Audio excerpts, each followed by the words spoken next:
Vous êtes-vous déjà demandé ce qui rend une Rolex si spéciale? Ce n'est pas juste une montre. C'est un symbole de prestige, de réussite et d'artisanat inégalé. Aujourd'hui, on plonge ensemble dans les coulisses ultra secrètes de Rolex pour découvrir comment naît une légende. Attachez vos ceintures, car ce que vous allez voir va bien au-delà de la simple horlogerie. C'est un voyage au cœur de l'excellence suisse. Un monde où chaque détail compte et où la perfection est la seule norme acceptée. Rolex, c'est avant tout une forteresse. 4 sites de production en Suisse, chacun spécialisé dans une étape précise de la fabrication. C'est un univers verticalement intégré. Qu'est-ce que ça veut dire? Simplement que Rolex contrôle tout, de A à Z.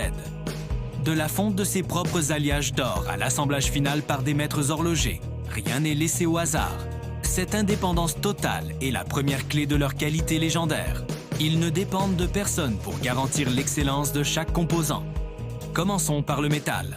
Rolex ne se contente pas d'acheter de l'or, de l'acier ou du platine.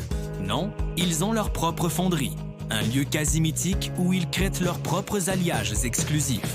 Prenons l'Oyster Steel, cet acier 904L. Il est normalement utilisé dans l'aérospatiale ou la chimie pour sa résistance extrême à la corrosion. Rolex est l'un des seuls horlogers à l'utiliser, car il est incroyablement difficile à usiner. Mais le résultat est un éclat et une durabilité incomparables. Et que dire de l'or? Rolex crée son propre or jaune, blanc et même l'évrose, un alliage d'or rose breveté qui ne perd jamais sa teinte chaude, grâce à une touche de platine. C'est ça, l'obsession du détail Rolex. Une fois que ces lingots précieux sont formés, ils sont envoyés pour être transformés en boîtiers, bracelets et autres composants.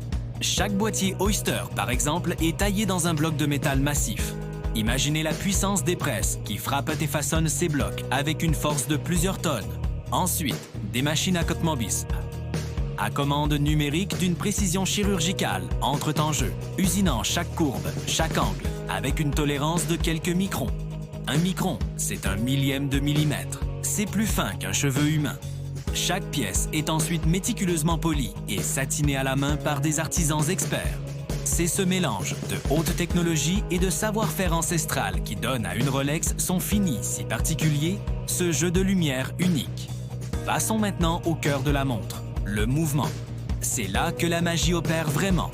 Chaque mouvement Rolex est un microcosme de plus de 200 à 300 pièces minuscules, toutes fabriquées en interne. Des vis microscopiques au rouage complexe, tout est assemblé à la main dans des salles blanches. Des environnements contrôlés, où même la plus petite particule de poussière est bannie. C'est un travail d'une patience et d'une dextérité infinie. Les horlogers, vêtus de blouses blanches, passent des heures, penchés sur leur établi, à assembler ces mécanismes complexes. L'une des innovations les plus fascinantes est le spiral parachrome bleu.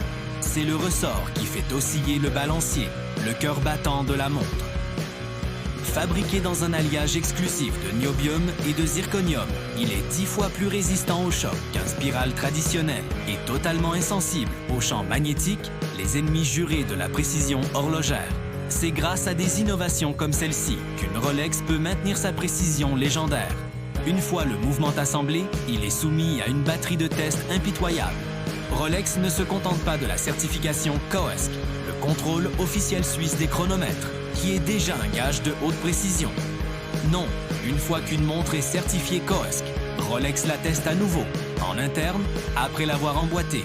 C'est la certification chronomètre superlatif. Les tolérances sont 2 fois plus strictes que celles du COSC.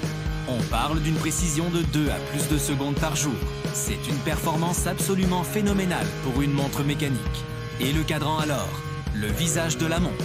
C'est un autre univers d'artisanat. Chaque index, ses petits marqueurs pour les heures, est souvent en or 18 carats pour éviter toute ternissure et est posé à la main. Les couleurs sont obtenues par des techniques complexes comme le dépôt physique en phase vapeur ou le laquage. Rien n'est imprimé simplement. Chaque détail est pensé pour durer et pour capturer la lumière de manière parfaite. C'est pour ça qu'un cadran Rolex semble vivant, changeant selon l'angle et l'éclairage. Vient ensuite le moment crucial de l'assemblage final. Le mouvement est délicatement placé dans son boîtier. Le cadran et les aiguilles sont posés. Puis, la fameuse lunette et le verre saphir, pratiquement inrayables, sont scellés. Le fond du boîtier est vissé avec un outil spécial, propre à Rolex, rendant la montre hermétique. C'est le principe du boîtier Oyster, breveté en 1926, qui garantit une étanchéité digne d'un sous-marin. Mais ce n'est pas encore fini. Chaque montre Rolex assemblée subit une dernière série de tests draconiens. L'étanchéité est testée dans des cuves pressurisées, simulant des profondeurs bien supérieures à celles indiquées sur le cadran. Pour les modèles de plongée comme la Deep Sea, les tests sont effectués dans un caisson hyperbar spécialement développé avec la Comex, une entreprise spécialisée dans l'ingénierie sous-marine. La réserve de marche est vérifiée, la précision est contrôlée, une dernière fois sur plusieurs jours et dans différentes positions. Enfin, le bracelet est ajusté. Chaque maillon est inspecté, poli et assemblé pour offrir un confort et une sécurité parfaits. Le fermoir, avec ses systèmes de réglage fins comme l'EasyLink, est lui-même une petite merveille d'ingénierie.